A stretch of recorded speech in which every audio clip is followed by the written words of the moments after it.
दोस्तों, Michael Jackson कौन था ये मुझे आपको बताने की जरूरत नहीं है। इस वीडियो में मैं माइकल जैक्सन की पुरस्कार मौत के ऊपर बात करूंगा। मेरी कोशिश होगी कि कॉन्स्पिरेसी थ्योरीज के बजाय सिर्फ हकाइक पर बात करूं, ताकि आपको सारी कहानी समझने में आसानी हो। दुनिया के मशहूर तरीन परफॉर्मर और किंग ऑफ पॉप कहलाए जाने वाले माइकल जैक्सन की मौत 25 जून 2009 को हुई थी। मौत की वजह प्रोपोफोल नामी एक ड्रग का इंजेक्शन थी।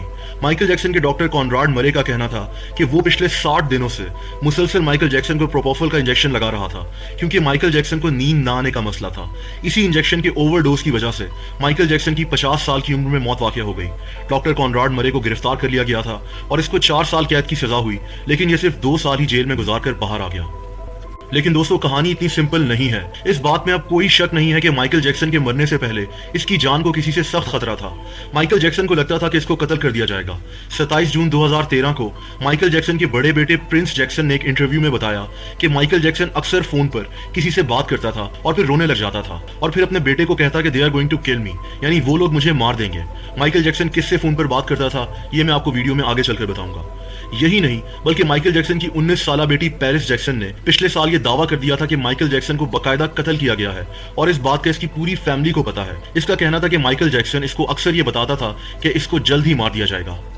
इसके अलावा हैरानकुन तौर पर अपनी मौत से सिर्फ कुछ हफ्ते पहले माइकल जैक्सन ने अपने एक इंतहाई करीबी दोस्त को 13 खत दिए थे, जिसमें इसने लिखा था कि कुछ लोग मुझे मारना चाहते हैं और मुझे अपनी जान की फिक्र हो रही है। माइकल जैक्सन का ये दोस्त, जो कि एक बिजनेसमैन है, उस वक्त माइकल जैक्सन के साथ ही मौजूद था और माइकल जैक्सन ने खुद इसको ये खत दिए थे। दोस्तों, ये सारी बातें इस चीज को साबित करती हैं कि माइकल जैक्सन की जान को किसी से शदीद खतरा था और इसको पता था कि इसको कत्ल कर दिया जाएगा। लेकिन खतरा किससे था, अब ये डिस्कस करते हैं। दोस्तों, ये बात बहुत कम लोग जानते हैं कि माइकल जैक्सन एक बिजनेसमैन भी था और यही इसकी जिंदगी का सबसे बड़ा मसला बन गया था। जब इसकी एल्बम थ्रिलर रिलीज हुई और बहुत ज्यादा हिट हो गई तो माइकल जैक्सन दौलत से माला माल हो गया था। इसने उस वक्त सोचा कि इन पैसों को कहीं इन्वेस्ट करना चाहिए। ये दूसरे आर्टिस्ट की तरह अपनी उम्र का आखिरी हिस्सा गुर्बत में गुजारना नहीं चाहता था। माइकल जैक्सन ने ये सारे पैसे ATV म्यूजिक पब्लिशिंग नामी एक कंपनी को खरीदने में लगा दिए। इस कंपनी के पास कई मशहूर सिंगर्स के गानों के हकूक मौजूद थे, जिनमें एल्विस प्रेस्ले और मशहूर बैंड बीटल्स के गाने भी शामिल थे। ये 4000 गानों का एक म्यूजिक कैटलॉग था जो इंतहाई कीमती था और माइकल जैक्सन इन 4000 गानों का मालिक बन चुका था। किसी को भी अगर इन मशहूर गानों को कहीं भी इस्तेमाल करना था तो उसका फायदा माइकल जैक्सन को होना था। 1984 में, यानी 1984 में माइकल जैक्सन ने ATV म्यूजिक पब्लिशिंग को $47.5 मिलियन में खरीदा, जो कि एक बहुत बड़ी रकम थी। इसने कुछ ही अरसे के बाद इन गानों से फायदा भी उठाना शुरू कर दिया और बीटल्स का एक गाना रेवोल्यूशन मशहूर स्पोर्ट्स ब्रांड नाइकी को $5 लाख का बेच दिया, जो नाइकी ने अपने इश्तिहारों में इस्तेमाल करना था। माइकल जैक्सन म्यूजिक इंडस्ट्री की एक ताकतवर शख्सियत बन चुका था, लेकिन इसके बाद माइकल जैक्सन ने कुछ ऐसा करना शुरू कर दिया जो म्यूजिक इंडस्ट्री को कंट्रोल करने वाले ताकतवर लोगों को पसंद नहीं आया। माइकल जैक्सन ने कुछ सिंगर्स को उनके गानों के हकूक वापस करना शुरू कर दिए। इनमें ज्यादातर ब्लैक सिंगर्स शामिल थे, क्योंकि माइकल जैक्सन को लगता था कि उस वक्त ब्लैक सिंगर्स को म्यूजिक इंडस्ट्री में ऊपर आने नहीं दिया जाता था। इसके अलावा भी माइकल जैक्सन ने अपने खरीदे हुए म्यूजिक कैटलॉग से कई ऐसे अच्छे काम करना शुरू कर दिए जो वेस्टर्न म्यूजिक इंडस्ट्री को कंट्रोल करने वाली ताकत को पसंद नहीं आए। ये वो ताकत है जो तमाम आर्टिस्ट को अपने कंट्रोल में रखती है और इस ताकत को माइकल जैक्सन अपने कंट्रोल से अब निकलता हुआ दिखाई दे रहा था।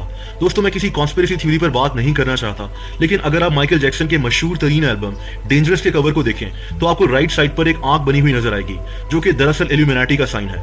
ये आंख इस कवर पर क्या कर रही है ये मैं आप पर छोड़ता हूँ। बहरहाल, आगे बढ़ते हैं। माइकल जैक्सन के लिए सब कुछ अच्छा चल रहा था, लेकिन फिर 1995 में सोनी म्यूजिक नामी कंपनी ने माइकल जैक्सन से राब्ता किया और सोनी म्यूजिक को माइकल जैक्सन के ATV म्यूजिक के साथ मिलाने की ऑफर की। इसके बदले में सोनी म्यूजिक माइकल जैक्सन को $95 मिलियन देने को तैयार थी। माइकल जैक्सन ने ये ऑफर कबूल कर ली और अब इसके खरीदे गए गानों पर आधा हक सोनी म्यूजिक का था और सोनी म्यूजिक के खरीदे हुए गानों पर माइकल जैक्सन का भी हक था। इसके साथ माइकल जैक्सन के गानों को प्रमोट करने का जिम्मा भी सोनी म्यूजिक ने ले लिया। दोस्तों, लेकिन कुछ ही अरसे के बाद माइकल जैक्सन और सोनी म्यूजिक के दरमियान में एक जंग शुरू हो गई। माइकल जैक्सन को लगता था कि सोनी म्यूजिक इसको ठीक से प्रमोट नहीं कर रही और इससे झूठ बोल रही है कि इसके एल्बम्स बिक नहीं रहे, क्योंकि सोनी म्यूजिक माइकल जैक्सन को फाइनेंशियली कमजोर करना चाहती थी ताकि वो कंपनी का 50% हिस्सा भी सोनी म्यूजिक को बेच दे। और यहीं से माइकल जैक्सन की जिंदगी की तबाही शुरू हो गई। इसी दौरान माइकल जैक्सन पर बच्चों को ज्यादती का निशाना बनाने का केस भी बन गया, जिसमें माइकल जैक्सन को $20 मिलियन अदालत में अदा कर सेटलमेंट करना पड़ी। माइकल जैक्सन की पब्लिक इमेज तबाह हो गई। कोई कंपनी माइकल जैक्सन के साथ अपना नाम जोड़ना नहीं चाहती थी। माइकल जैक्सन फाइनेंशियली भी काफी कमजोर पड़ गया था। माइकल जैक्सन इस दौरान यही कहता रहा कि ये इसके खिलाफ एक साजिश है और इसका जिम्मेदार इसने सोनी म्यूजिक के मालिक टोमी मोटोला को ठहराया। यहाँ तक कि इसने कई रैलीज भी सोनी म्यूजिक के खिलाफ निकाली और इसके मालिक टोमी मोटोला को शैतान करार दे दिया। दोस्तों असल फसाद की जड़ ही वो म्यूजिक कैटलॉग था जिसमें अब लाखों कीमती गानों के हकूक शामिल थे, जो आधा माइकल जैक्सन के पास था और आधा सोनी म्यूजिक के पास। सोनी म्यूजिक माइकल जैक्सन से वो आधा म्यूजिक कैटलॉग भी खरीदना चाहती थी, जिससे माइकल जैक्सन काफी आर्टिस्ट की मदद कर रहा था, और उसी वजह से म्यूजिक इंडस्ट्री की कई ताकतें माइकल जैक्सन से नाखुश थीं। इसी दौरान माइकल जैक्सन ने अपना एक गाना they don't really care about us भी रिकॉर्ड कराया। ये गाना माइकल जैक्सन ने दरअसल म्यूजिक इंडस्ट्री पर हुक्म चलाने वाली उसी ताकत के खिलाफ बनाया था। माइकल जैक्सन इस दौरान शदीद कर्जे में भी डूबता जा रहा था।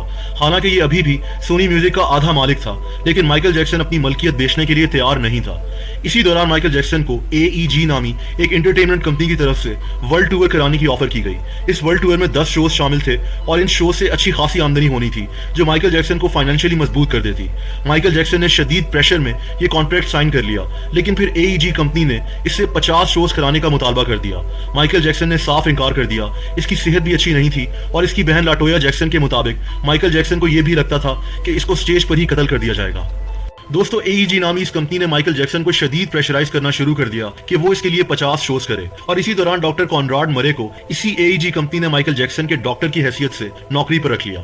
ये वही डॉक्टर था जिसके मुतालिक मैंने आपको वीडियो के शुरू में बताया था, जिसने माइकल जैक्सन को प्रोपोफोल नामी ड्रग के इंजेक्शन का ओवरडोज दिया था, जिससे माइकल जैक्सन की मौत हो गई थी। प्रोपोफोल नामी ये ड्रग इलीगल था, ये हॉस्पिटल के बाहर जा ही नहीं सकता था, लेकिन डॉक्टर कॉनराड मरे ने माइकल जैक्सन को ये इंजेक्शन लगाना शुरू कर दिए। माइकल जैक्सन को भी इन इंजेक्शन की लत पड़ती गई।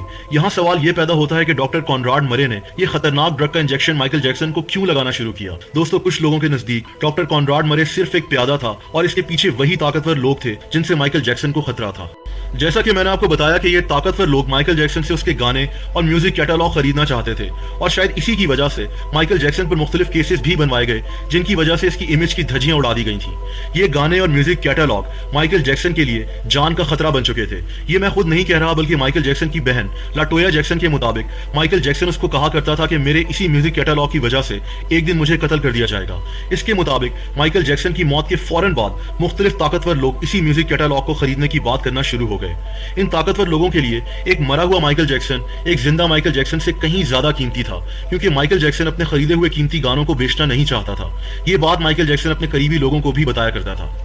दोस्तों वीडियो के शुरू में मैंने आपको बताया था कि माइकल जैक्सन फोन पर किसी से बात कर कहता था कि ये लोग मुझे मार देंगे। इसके बेटे प्रिंस जैक्सन के मुताबिक माइकल जैक्सन दरअसल AEG कंपनी के मालिक रैंडी फिलिप्स से फोन पर बात करके कहता था कि ये लोग मुझे मार देंगे। वही AEG कंपनी जो माइकल जैक्सन को 50 शोज करने पर मजबूर कर रही थी और जिसने डॉक्टर कॉनराड मरे को माइकल जैक्सन का डॉक्टर रखा था।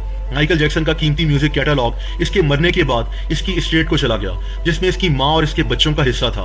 हैरत अंगेज तौर पर माइकल जैक्सन जिस सोनी म्यूजिक कंपनी से शदीद नफरत करता था, माइकल जैक्सन के मरने के सिर्फ 9 महीने के बाद इसका म्यूजिक कैटलॉग सोनी म्यूजिक को ही बेच दिया गया, और इसके साथ साथ माइकल जैक्सन के वो गाने जो रिलीज भी नहीं हुए थे उनके हकूक भी सोनी म्यूजिक कंपनी को बेच दिए गए।